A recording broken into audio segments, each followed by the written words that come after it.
We're in a pace that if you're working at a company that does not give you the opportunity to learn this stuff and grow with this stuff, they're actively making you obsolete for your next job. The best way you can treat your employees is give them the tools to succeed with AI automation. Respect people enough too to not have them do boring stuff that doesn't actually help them in any way. Who actually goes to work and says, "Oh boy, did I have a wonderful day filling out spreadsheets for another 1,000 rows." Welcome, everyone, to another episode of the Tech Leaders Playbook. Today, I'm extremely excited to welcome my guest, Alexander D. Ritter. He is the founder, AI visionary, CTO, and founder of Smyth OS, the first AI operating system for enterprises. Thank you for being here, Alexander. Happy to be here.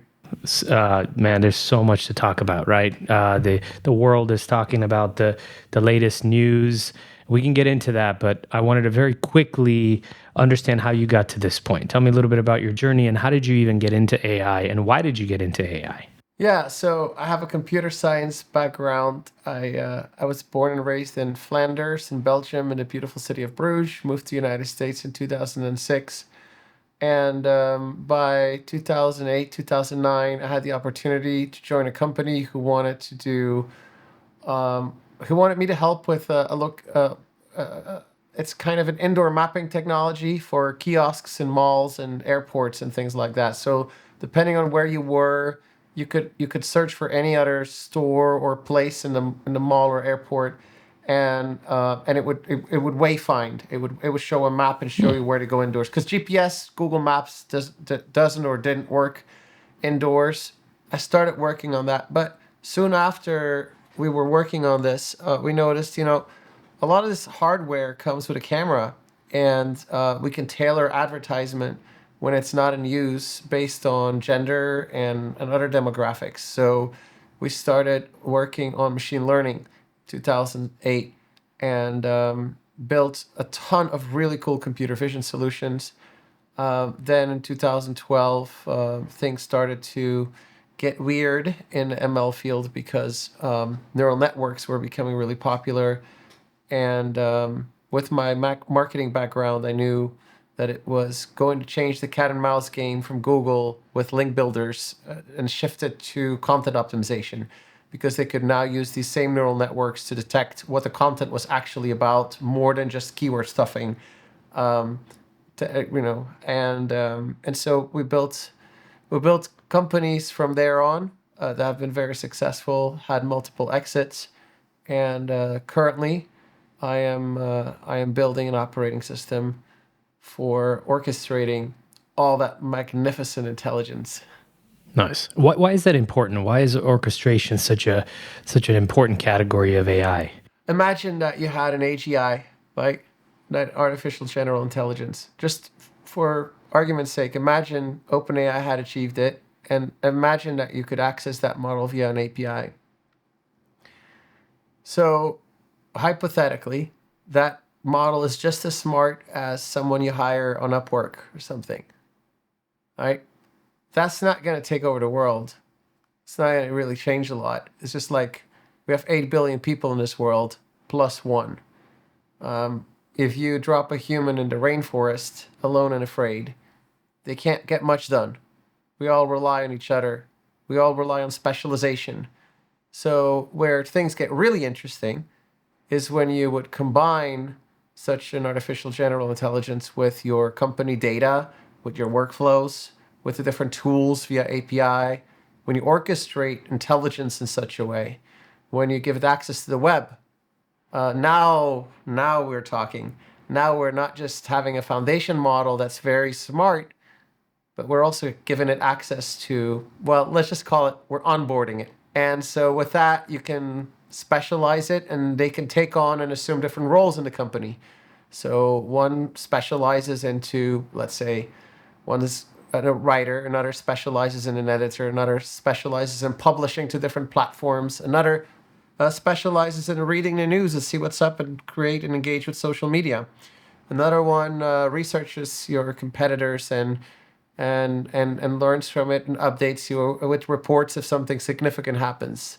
Another one does lead lead generation and researches potential leads, extracts their information, and then creates scripts that are targeted, hyper personalized to them, sends it to something like HeyGen or Synthesia and makes custom videos, and then another agent sends it out and schedules Wow. it for you. So see that you can do today with current generation. We don't have to wait on GPT-5. We don't have to wait on Google's Gemini. We can do that today. The orchestration of intelligence is what makes an agent. It's another level of abstraction on top of the AI model.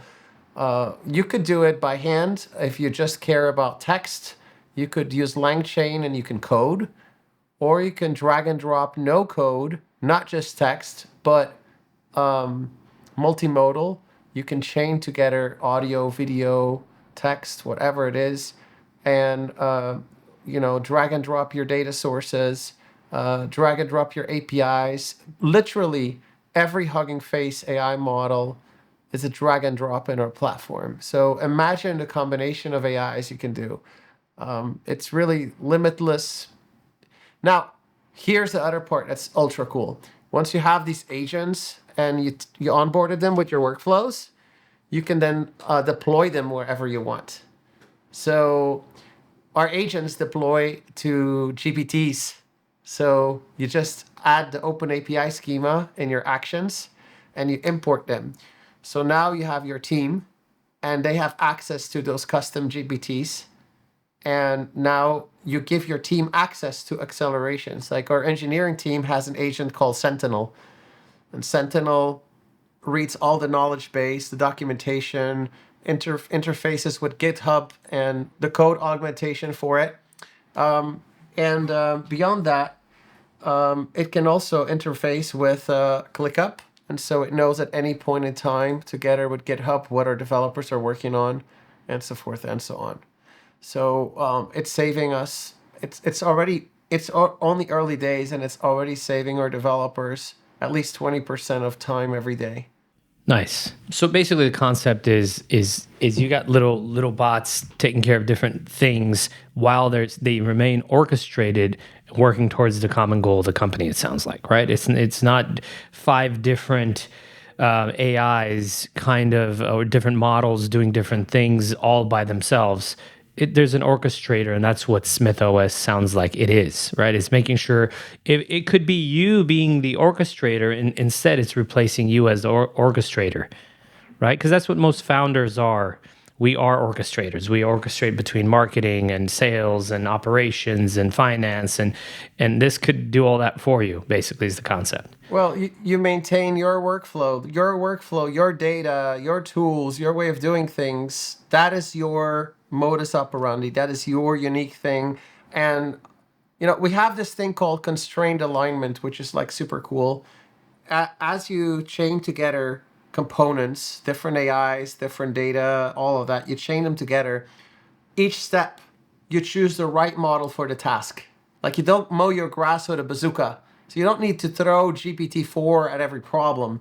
Some components are better done with Claude, other are better done with a Hugging Face model, and so forth. So you can choose the right model for the right task. Just like you don't hire a CTO and then have him do every task that his developers can do, right? So it makes no sense to always use the most expensive resource for every task. And so that is currently the status quo. If you want to, you choose an AI model and you use it for everything. Makes no sense. And with constrained alignment, you have perfect debugging tools. You know exactly what's happening in every step. So you have auditability, you have transparency, and it's really important for ethical AI use and for businesses to understand what their AIs are doing and so forth. Alexander, you hear more and more efficiency, right? So you said as of right now, your team's already 20% more efficient. In a year, they could be 50% more efficient, right? In a year from that, the truth is you might not need many of these engineers. So as engineers, technical folks are actively creating this, right? So do you see any reason why they would be nervous that in 5 years they will not be necessary? very few of them will be necessary. I mean, there's companies like Magic that are vowing to get rid of it, the need for software engineers in 2-3 years. I know it's a big undertaking, and it's probably a lot further apart, but what do you think about that? Yeah, so I see that in the future we're going to have like 3 people running a company the equivalent size of 100 people now. Wow. Even 1,000 people. You'll have entire marketplaces that will replace Upwork with agents. So you need a marketing team. Click, just go. Instant, no onboarding, no starting, just productivity right away. Click funnels, totally going to change to agents. Our AI agents can already be tailored to make phone calls and follow sales scripts. Wow. They can send text message. They can follow up with email. They can schedule with social media APIs. They can schedule entire campaigns. They can monitor your competition. They can it's really phenomenal. The workforce will totally change. And so what are the other 90% of us going to do? 97% according to those numbers. Oh, so here's how. So Are we going to have a boring Saudi Arabia model where just the citizens get to just lounge around and not work? the And AI boring companies work. are taxed very heavily to make sure they can afford to sit around and do nothing all day? It will be human companies, right? So humans are the initiators, but here's how you see it. Take human companies. All the boring work will be automated. Thank God. We do not have to be boring, repetitive work anymore. Can you believe it? No more boring work? Yes. Give me that future. All the exciting work will have help. We'll have an entire team at our disposal to help us brainstorm, be creative, get stuff done. You have an idea for a new app? You got a team to help you. You got a concept in your mind and you want to make a custom cartoon for your kid tonight. AI can help you. So what is going to happen to all those people who are currently like freelancing? They're going to become entrepreneurs. They're going to start businesses with AI agents. And what happens to the folks that are not capable, right? There are, for every person that's capable of being that creative, there are folks that just aren't, and that's why they work certain jobs and they add value to the to the world by doing Yeah. labor. Yeah. What are your thoughts on that? I mean, the humanities is very rich, right? I mean, there's so much opportunity for us to engage in volunteering and be there for other people physically and emotionally, in person. That is not going away. And I would say it like this: the best way to think about AGI and things like this, and like Smyth is a huge step forward for AGI, not because we're an AI company, but because we're orchestrating intelligence like a collective consciousness, and this is the missing step toward AGI. And you see the internet as the evolving intellect. You don't see us at one company owning the AI. You see the whole internet, all the APIs, all the AIs, all the data together, cumulative. The internet is always growing, getting smarter. But the way you need to look at AGI is simple. Imagine tomorrow there were 30 billion people on the planet, but only 8 billion people needed an income. So what would happen? You would have a lot more competition. Prices would be a lot more affordable. And you have a lot more, services, wealth, everything going around. So the GDP per capita, so to speak, is going to, 10x, 100x. We're all going to be 10x, 100x wealthier, provided that, of course, governments and put systems in place and regulation to make sure that the public is the beneficiary of that. Now that is up to the countries to figure out how to regulate that, right? But make no mistake, this future is incredibly exciting. It's like, I mean, God, what would you do if you didn't have to spend time doing dishes or laundry, right? I'll take that. Yeah, I have plenty of things I want to be doing. All these books I want to read, the time I want to spend with my kids. Why do we even have to have a 5-day work week? Why can't we have a 3-day work week and just work on our greatest ideas, and still we can have more output than today? 10 times more output. Since you put it that way, now I'm intrigued and excited, right? Because there's the flip side. You're gonna have a bunch of people that don't have to work, which means they don't have a purpose. They don't have to make an income. If you know people that don't have jobs, Yeah. not by choice, Yeah. but they typically there's not much that they do with their lives, I'll unfortunately. tell you something from history. Work is a big right? part of what we do, you know? So look, before the Roman Empire, and I think Constantine, we did not have Sundays off. So for many countries, they still don't have the concept of weekend for many years after that. So there was a time in history where people were just used to working 7 days, just all the time, 7 days, work, work, work, work, work. The whole idea of a weekend, that was revolutionary. And people are like, okay, what am I going to do with all that time? Well, now people are wanting a 3-day weekend because we're spending Saturday catching up on house chores and Sunday preparing for the next day of work. And if you're an entrepreneur, you really wish you had a weekend or maybe like a longer week because you have so much to do. This is just going to improve your quality of life so much. You'll be able to do what you need to do in less time and spend time on the more important things. That sounds great. Let's talk a little bit about Sam Altman. The news that he was pushed out, and I heard this morning he's going to work for Microsoft. Is that all accurate? Yeah, what that's happened? confirmed. That's confirmed. What happened? By the time this episode airs, I think we'll all know for sure what happened. But I'll just give a little recap. The board of OpenAI is a nonprofit, and they have a subsidiary company that is a for-profit and has a profit cap and is allowed to commercialize and make money. The core mission of the board, nonprofit portion, is to maximize the benefit of AI for all humanity.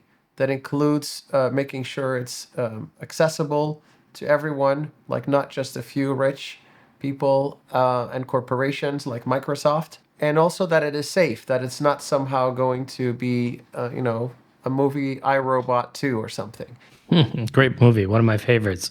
Right? So what happened is that there was a disagreement in the board. Nobody knows the exact argument that there was. I have my own understanding of what it probably was, but we may still hear what they say it was after the fact. But essentially, they said that we no longer have confidence in Sam Altman, and then Greg Brockman, the president, he quit, and a lot of the employees at OpenAI are contracting their employees. They were shocked and threatened to quit.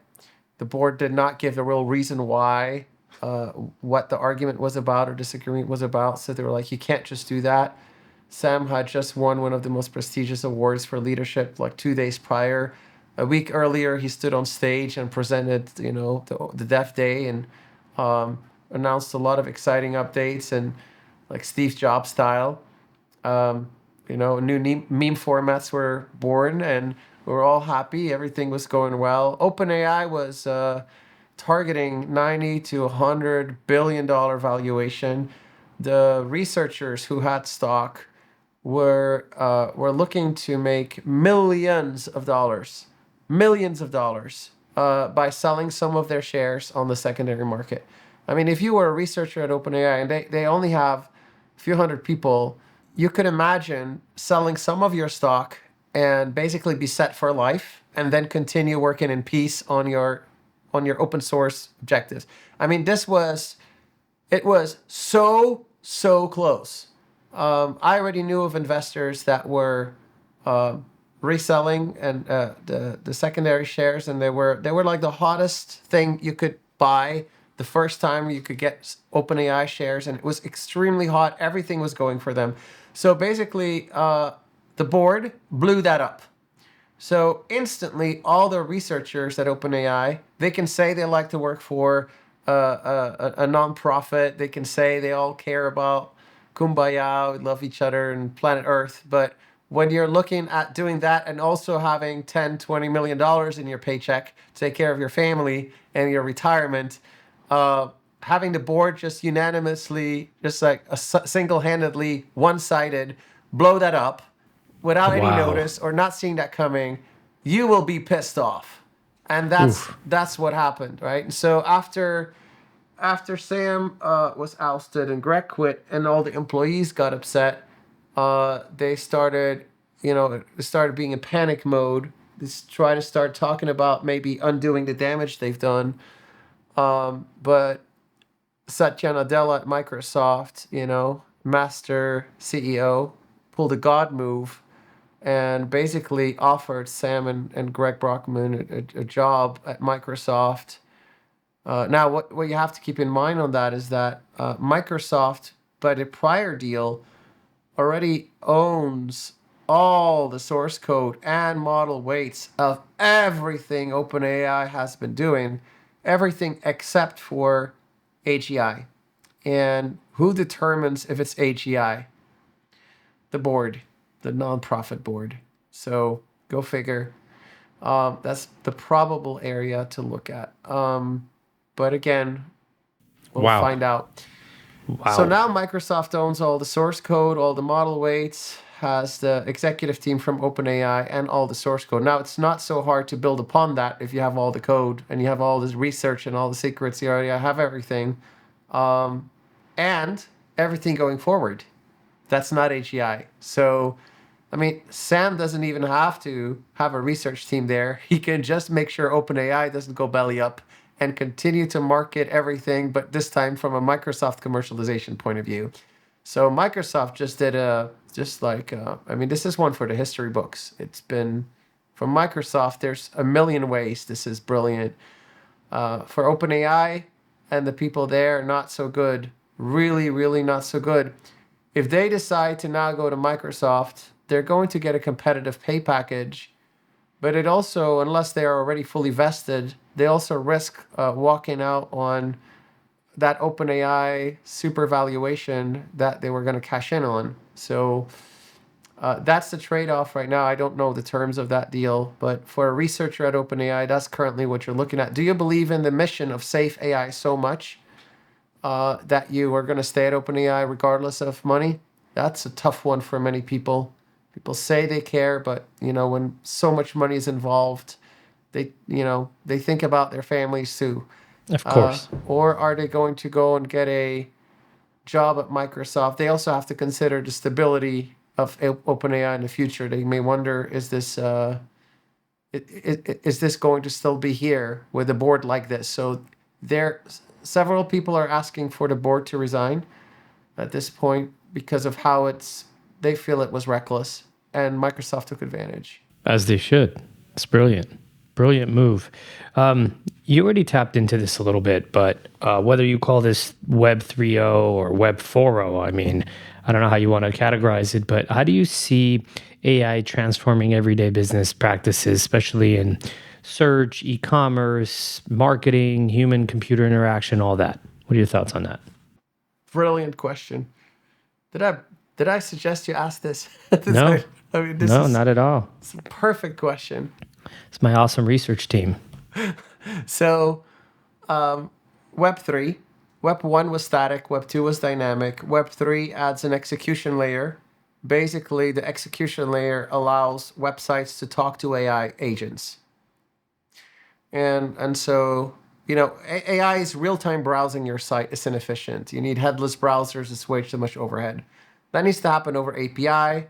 Your website has a plugin, like basically an API that other AI agents can tap into, ask questions, get information. And then based on that, the AI assistants will give information back to the end user. So the way that works is, the future version of the Google Assistant will be powered by Bard. It will be conversational. And Google Bard is going to have a marketplace, just like the Chrome extension store. And you're going to love it when all this happens. And you're going to be like, hey, Alexander told me all this stuff, but I've been talking about this already since March. So this is going to happen. You're going to see it. Then you're going to be interacting with that assistant, which is going to be wicked smart, okay? This is nothing like you have experienced right now with like the Google Assistant. The current Google Assistant is you ask a question and maybe it looks up something on Google and it gives you an answer with like blah, blah, blah. And then when you want to ask a follow-up question, it's like ignorant, right? The new version is going to know who you are, what you ate for breakfast, Wow. what's on your calendar, where you typically drive, what's in your email inbox, what's in your Google Drive, the transcript of your last meetings, your browsing history, your shopping history, and if you give it permission, your Google Health data from Google Fit. All right, syncing with all your body metrics and everything. Wow. Will it know you had breakfast tacos? Well, if it asks me, for sure. Now, here's the thing. Now it can also take action, just like we talked what agents are. Agents are LLMs, but mounted on a horse with a sword and shield, right? So they can go do stuff. Now, if you're going to ask something like, tell me XYZ about, I don't know, some technology gadget, instead of going to a website and clicking, searching, that AI assistant is going to do all that work for you. Then it's going to just render the results of all its research, one experience. If you're with those fancy Meta Ray-Ban sunglasses, it's just going to tell you the answer by voice. If you're in the metaverse, it's going to, I don't know, it's going to create a room where you can preview the new Toyota Corolla and test drive it in VR, and talk to a virtual sales agent. If you're behind a computer, it can render a web page for you that is only just what you need, just what you wanted, nothing more. No more web browsing, instant. It can operate your smart home, and not just one step, like 2 or 3 steps, like get my car ready. First, it talks to Tesla. Is it charged? Powerwall. Okay, it's charged. Next, car, pull out. No, can't. Obstacle. Oh, it's the garage door. Chamberlain, open garage door. Okay, Tesla, pull up. Okay, end user, car ready. Brilliant. Absolutely brilliant. It can orchestrate all that stuff for you. What's going to happen to your SEO traffic, you think? Gone. Drops, right? Yeah. Gone. Because So why do I need to go to a website when all this stuff is presented to me and I don't have to click 18 pages to get my answer? the next operating system, complete AI integration. Like right now, Microsoft is just slapping it on Windows, the next version from the ground up. Imagine like Apple Spotlight, right? But finding anything on a computer. But imagine that AI is just everywhere, integrated. You can either talk to your computer or you can type to your computer and it pulls information for you. It's just like your perfect assistant, right? And watch what Apple's going to do. Like they're a bit behind, but they're going to come out and make that movie with Samantha, the AI operating system. When Anyway, is that coming out? It's been already out. What is it called? It's something like Hey or I don't know. Just look it up. It's Samantha in AI. theaters? No, it's an older movie, and it's about a man who has a computer update. Like he gets his computer, and she talks to him, and they form a bond, and he falls in love. But Sweet. she works for him and she does things for him and she's always there for him, and one day you put your glasses on and you can see her sitting next to you in your sofa. You can watch a movie together in VR. You have a conversation at night. So these AI assistants are becoming incredible. You're not going to be browsing the web. The AI assistant's just going to browse it for you. What does that mean to websites at all? Are they going to just become unnecessary, or should we start preparing for a next level websites But you have of to our own start company? preparing. I'll tell you exactly what it looks like, right? So Taking notes, brother. Let's go.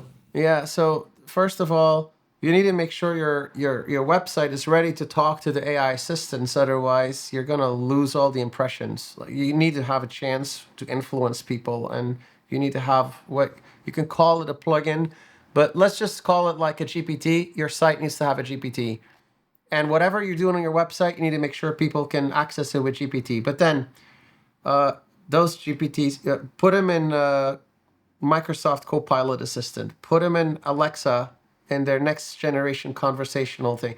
Put them in the next generation Siri. Put them in the Bard extension marketplace. Put them in the Meta AI studio. So your brand is everywhere. So what are we talking about? We're talking about organic search is becoming omni-channel. And the way you're going to be omni-channel is you're going to build your brand agent and you're going to deploy it everywhere. Now, my company, Smyth OS, lets you build brand agents and deploy them everywhere. So Really? drag and drop. It's brilliant. Now, the next part is your website needs to change in what it does. If all you're doing is sending people to a series of clicky web pages, boring. Google can index that and give that information on their page. No need to come to your website. What you got to do, oh, by the way, and if you exclude them, they're not going to send any info to you, so you have no choice. You're forced. Now, why would people still come to your website? Because there is an experience on your website that is better than what they can get in search. Right? Like, think of it like a car configurator, or try this ring e-commerce, try this ring on my finger, or community generated content that is always up to date, and so forth and so on. So you need to rethink what a website does. A website needs to become an experience, and then also needs to integrate with this omni-channel world of AI assistants that are going to absolutely dominate. I mean, I can tell you this is the future because in SEO, we know like the ideal average target readability grade level for text is like 8th grade. But for TikTok, your English needs to drop to 5th grade. We know the average attention span for like until people click away, like going from traditional marketing to like the TikTok generation, it drops. Like you lose people not after like 5 seconds, you lose them after 2 seconds. Wow. And then you go to the youngest generation, the ones that are on Netflix right now with a popsicle or whatever in their mouth, like Maggie Simpson, right? That generation is growing up on Cocomelon, where the scene changes like every second. The video, they can't even hold their attention for 3 or 4 seconds of the same scene. That needs to constantly change to keep their attention. So Wow. the younger Scary, generation man. has no patience to surf your website. One of the master rules of SEO optimization, we already know this, is that you need to make sure that your website loads ridiculously fast, or you'll lose like half the potential sales. I mean, it's one of the core things you do for enterprise SEO. Just that alone has gotten my clients like millions of more visitors, millions of more sales. When I built my enterprise SEO agency, since I sold that, I'm full on technology now. But that trend says everything you need to know. You already know that when such technology is available, that everything is faster and easier. You already know this new generation is going to latch onto that completely and never look back. So everyone who's still like, I got to do my website the old school way, SEO the old school way. Yeah, your yellow pages, man. How's that going for you? It's the Well, same thing. something's got to hold up the doors. You got to put something to hold your doors up. That So nice yellow pages. your website is like radio, and AI assistance is like MTV, right? But let's talk about that for a minute. Like, what advice would you give to enterprises besides this stuff that are looking into shifting towards an AI-driven strategies and workflows without giving up their people, right? Because we're a people-first organization, and I want to streamline. I want to be more efficient. I don't want to just hire people just to hire people like I did in the past. I want to do more with less, but I don't want to replace my people with AI. How do we do that? Give us some strategies on that. Perfect. Do you plan on growing your business? Absolutely. All right. Well, don't replace your people. Make them 10 times as productive and take over your competition. Crush them, right?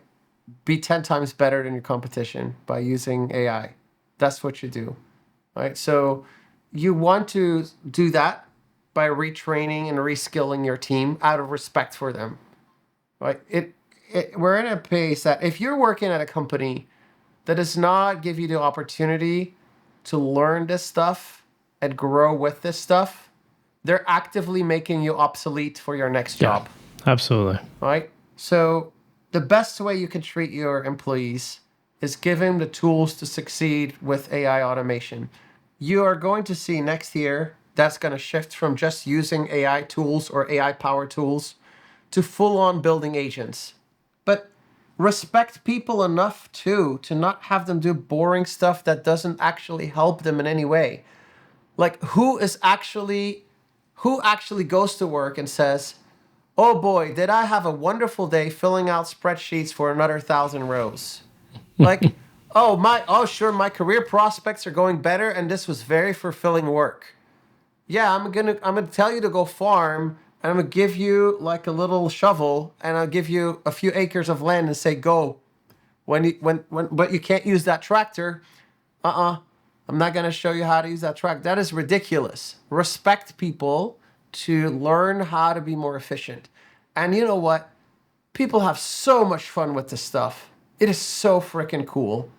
By now, everyone should be learning how to do basic prompt engineering, like how to talk and how to prompt. That should like be 101. I mean, there's so many open source stuff on GitHub training how to be a prompt engineer. Everyone should know how to do that. They can tomorrow they can be twice as productive already. Agents take that to a whole other level. That's 10x. That is just that QBR that takes you 2 weeks to prepare with like 10 people. Have all your meetings transcribed. That's already done. Make an agent that ingests all those transcripts, feed it examples of previous QBRs, and follow through the QBR making process to mine all that, hook it up to your analytics to pull stats and data, and build an agent that completely automates that QBR draft. So there you go. Give your team a well-deserved, long weekend, because mission accomplished. Just treat them better. You're gonna get the best talent. Your people are gonna be happier. They can work less and be more productive. This is what everyone wants. You grow your business, they have better quality of life. It's win-win. This is great. Good news is we're doing a lot of these things. And for things we aren't doing, Alexander, I'm assuming your company could potentially help with that, right? With the agents, the super agents. Yeah. Well, so we're a technology company. So we provide a platform for orchestration and then all the training. So if you have people in your organization or anyone listening, you want to say, I have a person in my team who is like really good with these prompts and this AI and stuff, and I bet they would love to take some of our processes and automate them. Give us a call me maybe, and then on our site, of course, and we're gonna train them to fully automate your processes with agents, and then you can internally decide where that attention needs to go, which processes you should do first. I'm currently working on our company. We're creating a personalized account-based marketing outreach. So the agent works kind of like this. We say, here's the website of a company we want to target. It goes to that website, extracts all the information. It compares that to our sales Bible that has all of our information with a vector database. Everything beautifully orchestrated by Smyth. It comes up with an entire strategy document, how to target that company, what are the strengths of our thing applied to their needs, their audience, everything. And then from there, we adapt that document and turn it into video scripts, into LinkedIn personalized outreach messaging, hyper-personalized to that person that we're outreaching to a landing page that is tailored to the person we're reaching out to. So imagine like you get email and then the landing page says, hey, and it greets you by your name and it talks about your company and your problems. And then the video script, we send it to a video generation service like Synthesia or HeyGen. And then we record it and it has our voice, it has our face, and it talks about your problem, your company. And so everything then gets automated. So what you could do with this internally. We're talking to Department of Defense about, automatically checking code for security vulnerabilities. We're Wow. talking to airlines about predictive maintenance, about making sure the logistics has the right part in place in the supply chain for when a part is likely to fail based on predictive algorithms. And so what we're doing is we're orchestrating dozens and dozens of APIs to make that happen, along with deploying brand agents to GPTs and the Google Bards of this world and Alexas to make sure your website traffic doesn't disappear. Agent building got a really bad name because Auto GPT and stuff was released to the public without a company with weak employees will have weak outcome. Like a team of toddlers is not going to be very efficient, right? And so we built our Auto My GPT. toddlers are very smart, by the way, so I don't know if I believe that. That makes sense. Maybe they should start an AI research company. Hey. Alexander, can I ask you a question? This is very important. Sure. How do you feel about pilot versus CoPilot? This is like the new conversation, right? Because I'm seeing some very advanced technology that we're playing with, and pilot makes you nervous, right? Where you just let it do its thing. Yeah. What do you think the kind of the quality is? It's similar to like the Teslas, right? The Tesla Plaids. Like, can you trust it to truly be the pilot, or do you have to be a co-pilot? Same goes with email campaigns or messages. You don't want to ruin your brand, and you got to make it as human as possible. But so much time is wasted on the back and forth. And what do you think about my email? And knowing that most of these emails are going to get ignored anyway. So what are your thoughts on that? This is what you can do in Smyth OS. We have drag and drop classifiers that you can determine when to escalate it to a human. And that's how you solve that. And you get best of both worlds. Pilot, when you have a proven workflow that works 99% of the time, but at any point in time, give people an option to know when to escalate it to a real human being, or when a situation occurs that might need human review. With Smyth OS, that's ridiculously easy to do. So I would say pilot the things that are highly predictable, highly repetitive, and highly structured. You're an ISO 900 company. You know exactly how to do this 100% of the time. Pilot, co-pilot, human in the loop, everything else. And if you want to take it to the next level, use something like a classifier to involve a human when it is needed based on certain conditions that are met. And again, these conditions can be fuzzy. This is fuzzy algebra. Like, it's not binary, 1 or 0.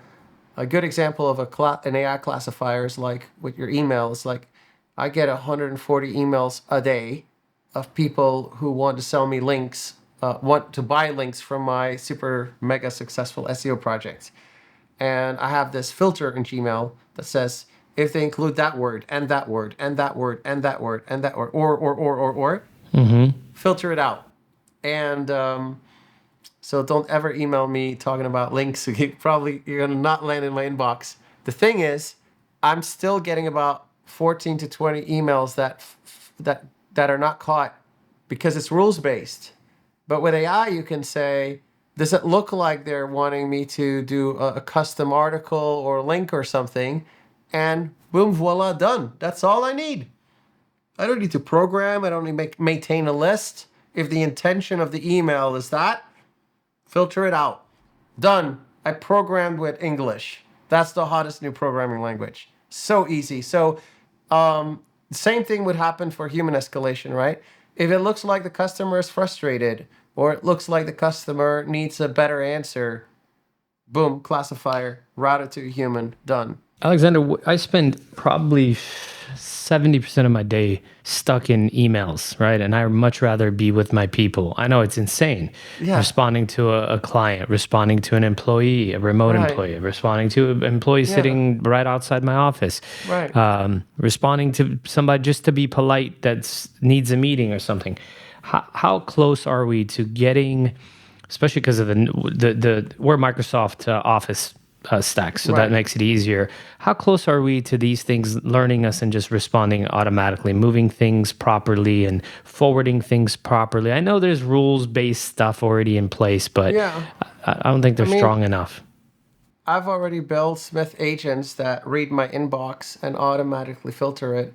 I just update my Smith agent every time I see a new type of email that needs a type of response, and I add classifiers to it to handle more and more use cases. And you could do this now, but you have to kind of build that logic yourself. It's no different than setting up filters, but this time they're advanced. The AI actually reads and the AI actually knows how to write. And all you have to do is hook it up to your email inbox and poof, you're done. So, but I do think that you don't really need Smyth OS for that if you're patient. I think that will become a core offering of any email provider like Google, Gmail, and Within what, Office. a year? I, you know, it might take a little longer. The thing that they're first going to do is they're going to read your past typical email responses, and they're going to give like this magic write button that suggests a response based on Yes. everything else. That's the They're already first thing starting you're to going to do see. that. Yeah, They're already and doing pieces of the information, yeah, right? They're and already then kind of, but it's not custom. And then the next thing you're going to see, because they don't have the opportunity to customize it like I can with my agents. So they need Sure. to make a solution that works for everybody out of the box. So the way that's going to look like is a priority inbox based on historically what you automatically don't read and click away. And they're going to turn it into a priority inbox, basically. And it's going to self-learn based on the behavior of your clicks. I mean, I Google, Microsoft, even if you offer me a job, I can't work for you. Very exciting things I'm working on, but that's how I would do it if I was in your shoes. Absolutely, that's the best. That's the way it makes sense. That's awesome. What are some innovations and future prospects in the field of large language models? What are you seeing next? Yeah, so the Gemini model is around the corner from Google. It's delayed. It was supposed to come out around the OpenAI Dev Day, just to steal the light of OpenAI, because that's kind of how tech companies go. They're like the movie studios. They're trying to take the wind out of Yeah. the sail of the competition. But it's delayed, so right now we're looking at maybe early next year, and it's. I'm hoping maybe January, February. The main thing about Gemini is this like real-time learning from search results. That is like a game changer. Now Elon Musk kind of beat Google to it with Grok.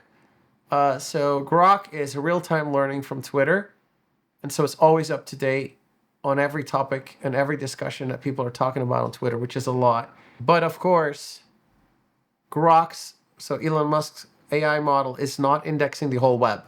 So it's much more hard. It's much harder to do what Google's doing. Also, Grok is actually on its own as a model. It's not that elevated yet. However, Google's Gemini model will be on par with a multimodal, let's call it GPT 4.5 or 4.3, like in terms of quality. It will be multimodal. It'll do images. It'll do text. It'll do all kinds of those things. And it will have that real-time training ability.